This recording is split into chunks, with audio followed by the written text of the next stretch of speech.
Mother Teresa once said that we can show others the love that God has shown us, not just in great things, big things, but in small things done with great love. I love that sentiment, and I think that she is touching on something that Jesus wants to teach his disciples through the parables that he gives in our reading for today. I want to focus in on just one of them, the parable of the mustard seed, which I think might be one of Jesus' more well-known parables, but I've learned some context about it that has helped me see it with fresh eyes. I've seen dimensions that I think Jesus intended, but that I had never seen before. Let me read it for us. Jesus says, "The kingdom of heaven is like a grain of mustard seed that a man took and sowed in his field. It is the smallest of all seeds, but when it has grown, it is larger than all the garden plants and becomes a tree, so that the birds of the air come and make nests in its branches." This kingdom movement that Jesus has started, like a mustard seed, starts small, but will grow into something great. Not only that, but here's what I've learned. If you are not super familiar with first century Israel's agricultural context, like me, here's what I've learned. Mustard plants were actually considered an invasive species. Historically, Israel has had restrictions around who can plant mustard seeds and when, because once you plant a mustard seed and it takes root, it is incredibly difficult to get rid of. It spreads like wildfire, and you can burn it, you can try and pull it out, you can chop it, try as you might. That mustard plant will just keep spreading and growing. So think about the first century audience listening to Jesus. Surely they would have known that. And I think when they hear Jesus saying that the kingdom is like a farmer planting a mustard seed, they would laugh. That's ludicrous, right? Who would ever do such a thing? Why would a farmer plant a mustard seed when he has to know that this is going to spread like wildfire and choke out all of the other plants in his field, right? It's ludicrous. It's laughable. What if Jesus is saying that the kingdom is similarly ludicrous and laughable to the onlookers? That it's counterintuitive. It is not what the world thinks it wants. Certainly, Jesus and his ragtag group of disciples would have been a little bit laughable to onlookers. Jesus was traveling around starting his kingdom movement with a tax collector and a zealot and some fishermen, and he's having dinner with the lowly, the sinners, the outcasts in society. This is counterintuitive. It is not what the world thinks that it wants.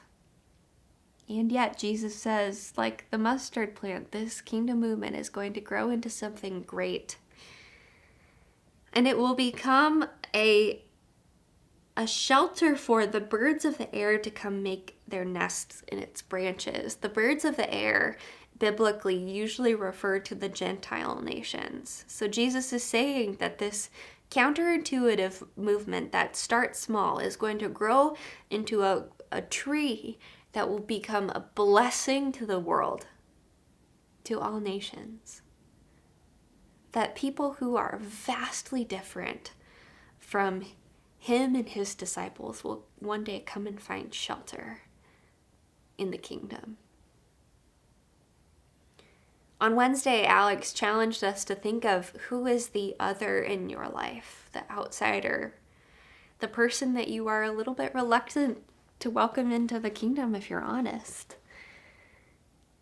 And now that we've thought of that person or that people group, I want to push us a step further, right? Because if this is what Jesus says, that we are part of a kingdom that is counterintuitive and welcoming with radical hospitality to the other, the nations, those who are wildly unlike us, what does that mean for you and I?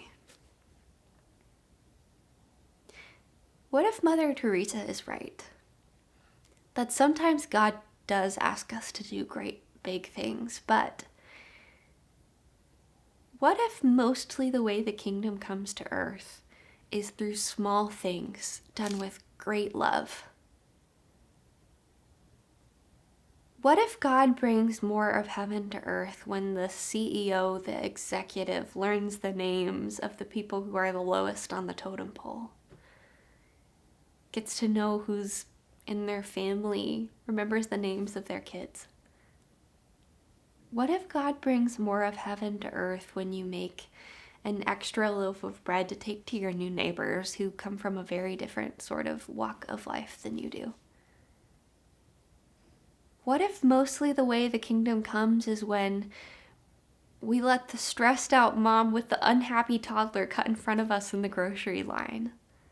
Or we buy coffee or lunch for the new parent at the playground, welcome them into our friend group? What if mostly the way the kingdom comes is not in the great things, the big things, but in small things done with great love?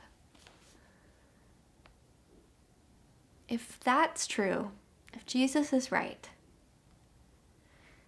and this kingdom movement that you and I are a part of is counterintuitive because it sends us to people who are completely different from us and tells us to serve them with generosity and self-giving love, to serve them, to show them hospitality.